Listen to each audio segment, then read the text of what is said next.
From the headquarters of Telesur English in Quito, Ecuador, I am Estefanía Bravo. This is From the South.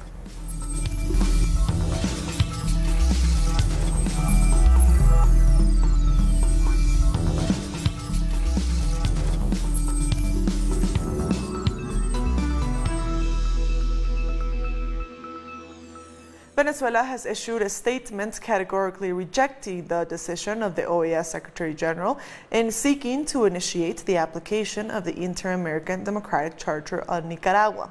Such a measure would potentially pave the way for legal sanctions against the Nicaraguan government. The communique reads that OAS head Luis Almagro has once again demonstrated his subservience to U.S. interests and continues to use the Organization of American States as an instrument against popular governments.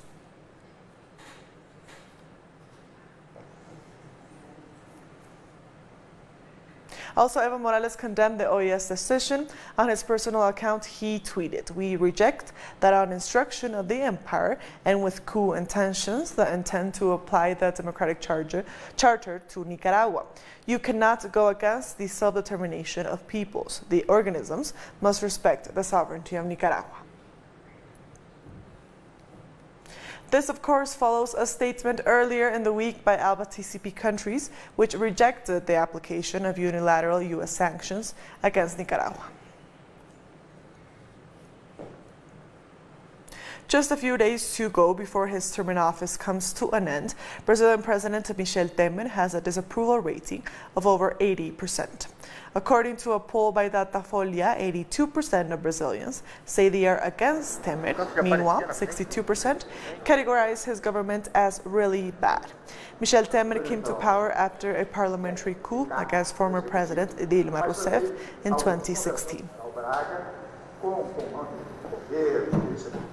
Meanwhile, the Workers' Party legislative bloc has announced they won't attend President-elect Jair Bolsonaro's swearing-in ceremony in Congress.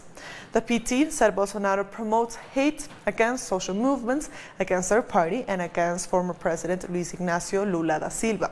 They added that Bolsonaro will lead an authoritarian, unpopular, and unpatriotic government with racist and misogynist views. Last month, Cuba called off its More Doctors program in Brazil after incoming President Jair Bolsonaro insulted the Cuban doctors. Following this decision, millions of Brazilians have been left without proper access to health care. Our correspondent in Sao Paulo, Brian Meir, reports. This is Marcia de Souza, who has been suffering because there are no more Cuban doctors in her neighborhood to attend the flow of patients, and she needs immediate medical care. In Ponto Alto favela in Guarulhos, a distant suburb of São Paulo, the local public health clinic has ground to a halt. 3 of the 4 doctors who worked there were Cubans, and when 8,517 Cuban doctors flew home after the Caribbean nation officially withdrew from the Brazilian government's More Doctors program, following xenophobic comments by far-right President-elect Jair Bolsonaro last month, they've been unable to find replacements. If you go there, it's all empty. There are no doctors. There are just nurses. Thank God for that, at least. They got rid of the Cuban doctors who used to work here. A friend of mine died because there were no doctors. They have no shame. Things should be better organized. Where is the mayor? The federal government announced vacancies for the jobs that had been occupied by the Cuban doctors, but people only applied for 70% of the positions, and only half of them actually appeared for work before the deadline ran out. Carlos Derman is a former municipal health secretary from the PT party. He says that last month, Guarulhos lost 28 doctors when the Cubans flew home. It has always been hard to find family practitioners. It's not easy. For people who live far, there was always a lack of doctors. When I was the health secretary during Dilma Rousseff government, I made a deal with the World Health Organization and brought in the Cuban doctors, which was really important. Now many people have to travel up to 2 hours to Sao Paulo for treatment. The Cuban doctors were more human in providing treatments to us. They gave us more time and they listened to us more. On the other hand, Brazilian doctors are not as friendly. Nobody at the clinic was willing to tell us when or if replacement doctors will arrive for the Cubans. In Guarulhos, this is Brian Meir reporting for Telesur. In Chile, a protest called by Mapuche leaders held on Thursday, demanding justice for the death of a Mapuche man at the hands of the national police turned violent. Our correspondent, Diario Valenzuela, tells us more. A 48-hour demonstration called by the Mapuche people will end today. It was a call to demonstrate following a traditional assembly held by leaders where a way forward was given for the determination of these ancestral people. They demand three things from the government of Chile. First, demilitarization of Araucanía region. Secondly, reinstitution for their ancestral lands. And thirdly, a special commission to be created before the Congress and citizens to demonstrate the historical dispossession these people have suffered. These demonstrations have taken place all over the country, especially in the south. Yesterday, a letter was presented to Sebastián Piñera demanding that he assume his political responsibility in the murder of Mapuche leader Camilo Catrillanca. But until today, we've heard official silence inside the government house. We will continue to report about any new demonstrations. The focus today will be on any government response following this day of protest. We thank Diare for that report, and the autopsy of Rafael Merchan, a key witness in the Odebrecht corruption case in Colombia, is expected in the next coming hours. José Manuel Jiménez has the latest. Rafael Merchan was one of the key witnesses in the Odebrecht corruption case in various building sites like the Ruta del Sol 2. He was also called a witness by the defense team of Luis Fernando Andrade, former director of the National Agency of Infrastructure. Andrade is being accused of corruption. Merchan's testimony was going to be key for the investigation, but unfortunately he was found dead yesterday in an apartment in the north of Bogotá. With Merchan, there have now been 2 people involved in this case who have lost their lives. Let's recall the case of Jorge Enrique Pizano, who was found dead on November 8th. The autopsy for Rafael Merchan has yet to be released.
Welcome back. Next year will mark 60 years since the triumph of the Cuban Revolution. During the fight against the government of Fulgencio Batista, Venezuela was one of the countries that helped the revolutionaries the most. As such, once Fidel Castro came to power, his first official state visit was to Venezuela, where he received a hero's welcome. Let's look back at this historic visit. Pedro García Peláez was one of the mythical revolutionary fighters of La Sierra Maestra that accompanied Fidel Castro during his first official visit abroad to Venezuela. 60 years later, the images from his trip remain intact in the memory of the retired general. For countries that have been oppressed for so long, seeing a liberator like Fidel meant everything. The whole thing was spontaneous, nothing was organized. Everyone went with him. The highways in Venezuela were full of people, just like here in Cuba. They say that at 3 in the morning, people started to arrive to what then was called Maiquetía Airport in Caracas. The Cuban delegation was invited to participate in the celebrations for the first anniversary of the defeat of dictator Marcos Pérez Jiménez. Those who were there say that it took them 45 minutes to move through the human masses gathered to welcome them. Fidel Castro has come to Venezuela as a representative of a country that knew how to fight for his liberation. And he comes with the help of a country that cheers for him. The journalists that covered that day's event say that he was not called by his last name. In Venezuela and in Cuba, he is simply called Fidel.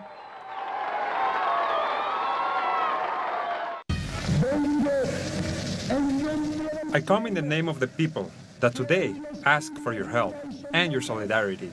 I come to say to the Venezuelan people that they can count with our help and our unconditional solidarity.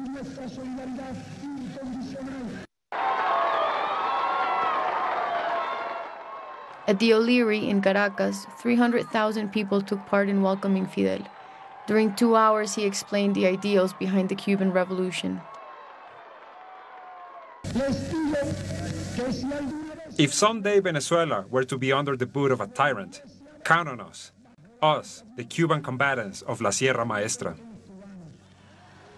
Each one of his speeches represented a new thesis, a new original idea. He spoke about the remaining dictatorships in the American continent and the need to create a news agency that worked in the service of democracy.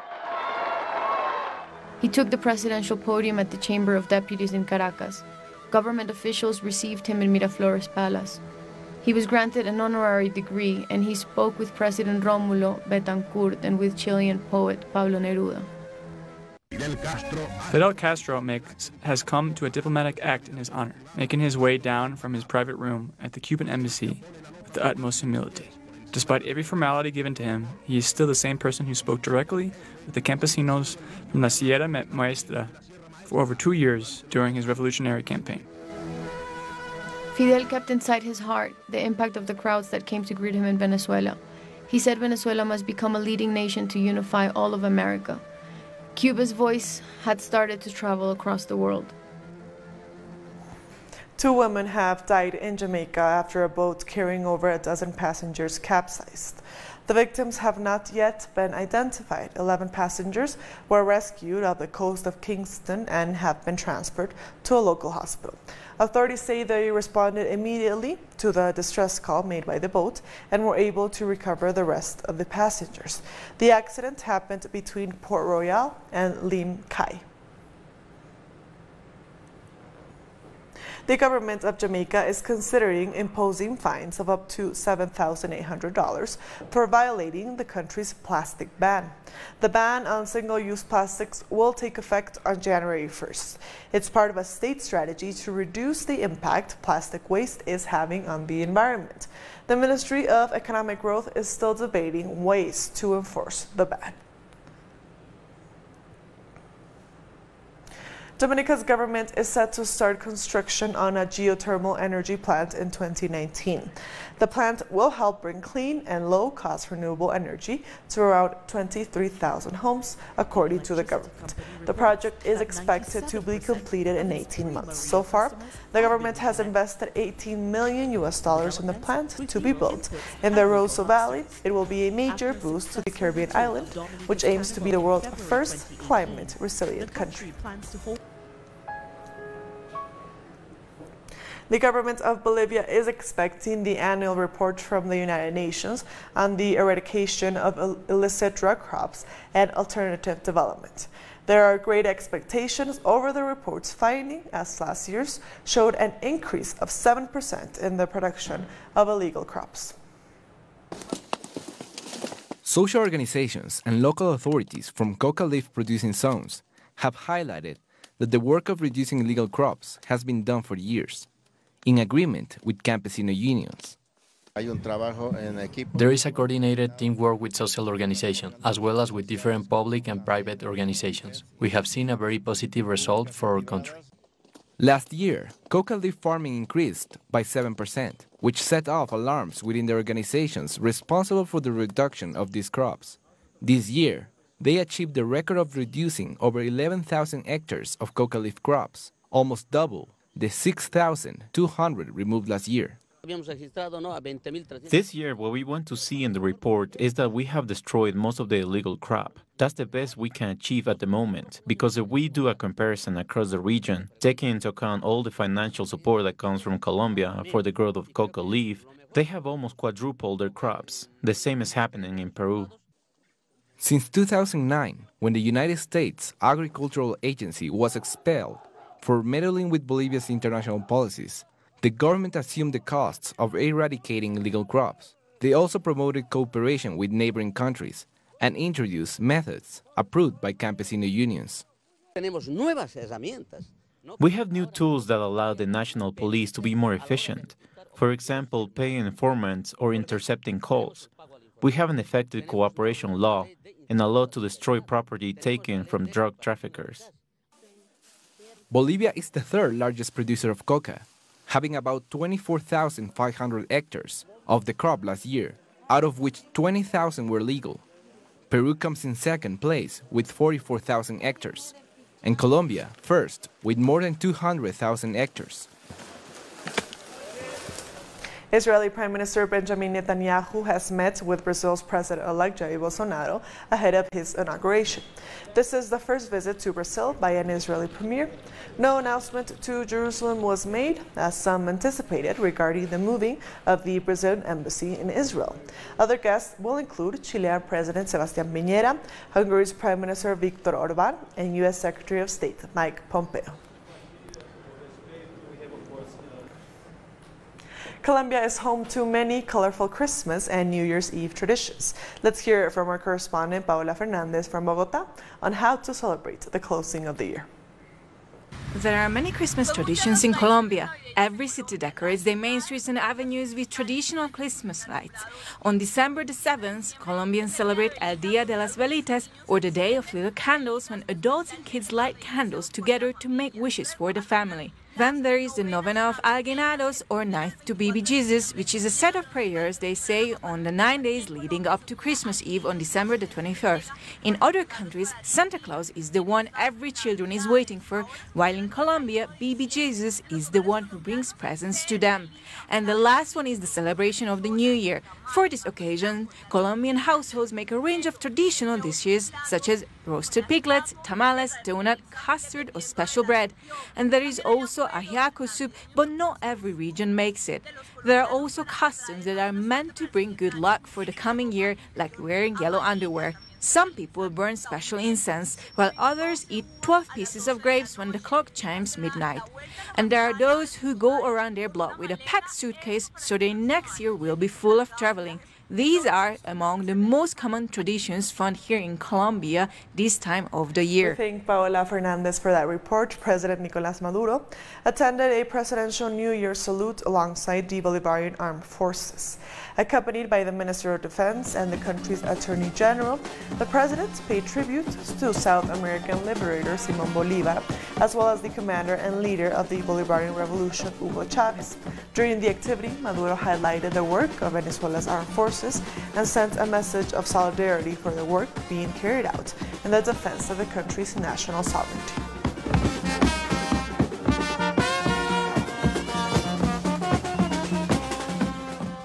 The town of Caucagua in Venezuela's state of Miranda celebrates the Feast of the Holy Innocents, a 205-year-old cultural tradition held every 27th and 28th of December.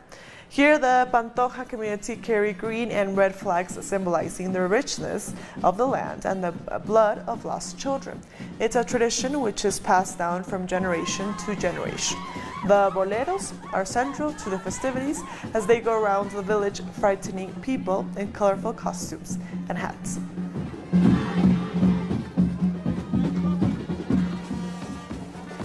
The demonstration has its origins in the cacao haciendas that were installed during colonial times. The characters depict enslaved people who first began these traditional dances. According to history, the plantation owners allowed their enslaved people to have December 28th as a free day, so they would plan parties and go out to dance in colorful clothes. The women would wear large hats adorned with fruits, flowers, and twigs, and in celebration, and they made fun of their masters while enjoying foods and beverages.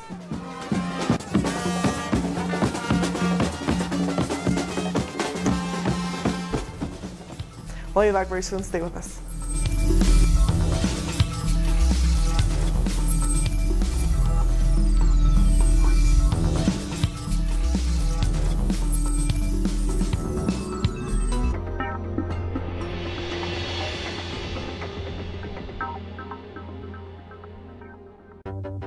with developing events being presented through analysis. Our coverage transcends borders. With renowned journalist Walter Martinez. Salud, amigos, tripulantes de nuestra querida, contaminada y única nave espacial. Dossier. Weekdays. Only on Telesur. Y ponga usted las cámaras, señor director.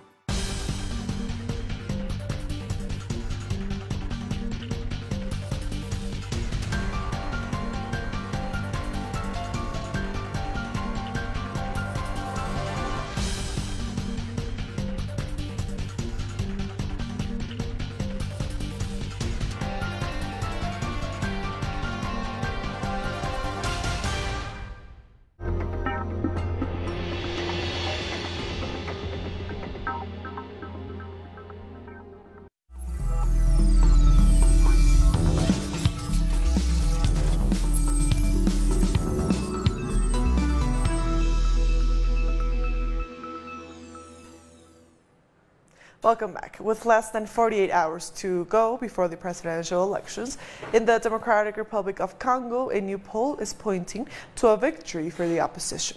Several protests are taking place in Beni and Butembo, where elections have been postponed.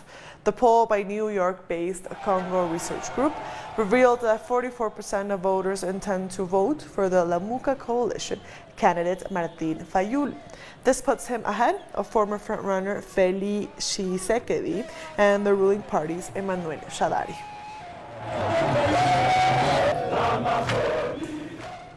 Thousands of people have fled their homes in the eastern Nigeria after Boko Haram fighters overran 2 military bases in the area. The Islamic State-affiliated militants reportedly overpowered the multinational force manning the military bases after hours of fierce fighting.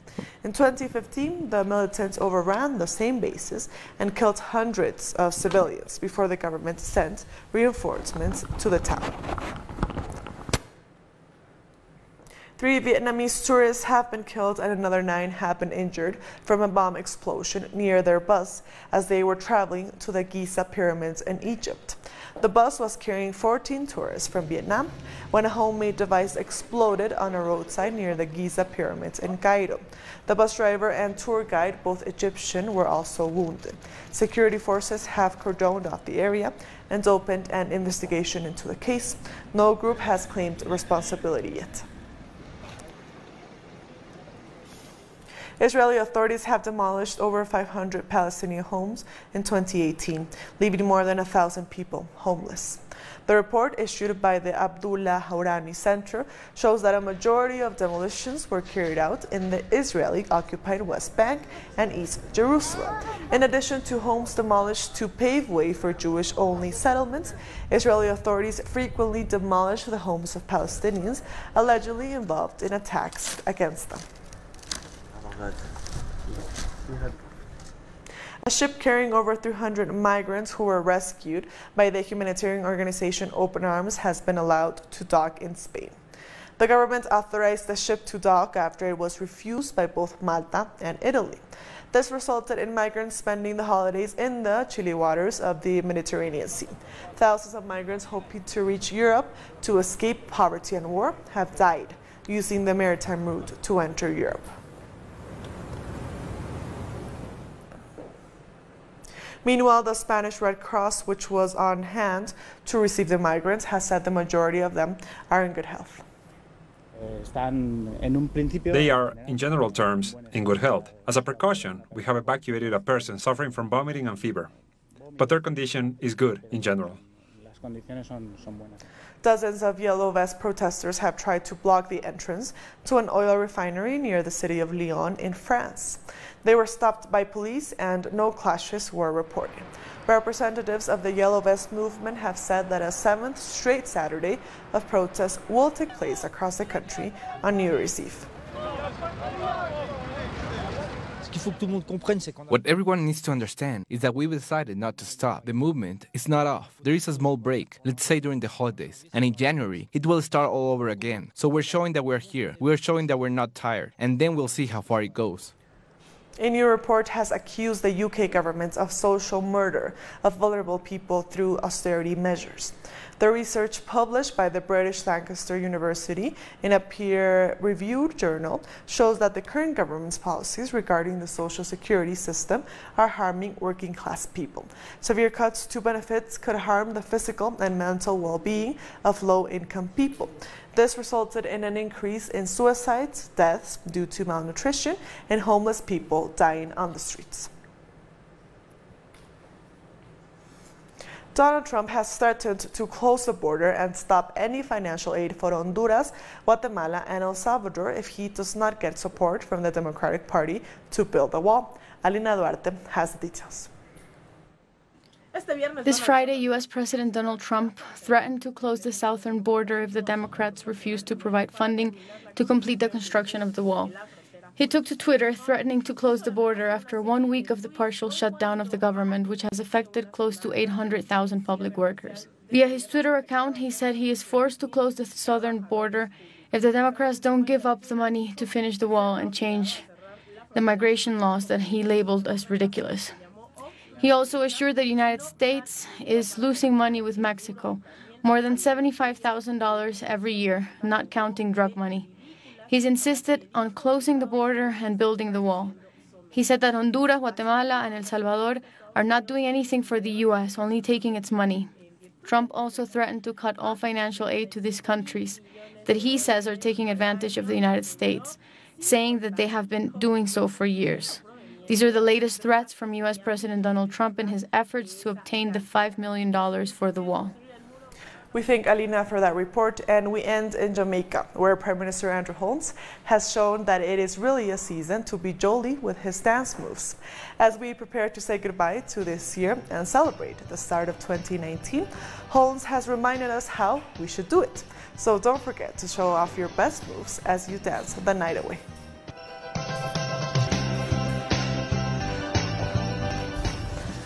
And with that story, we've come to the end of this news brief. These and other stories, as always, find them on our website at telesurenglish.net. And also join us on social media. We are on Facebook, on Twitter, and on Instagram. For Telesur English, I am Estefania Bravo. Thank you for watching.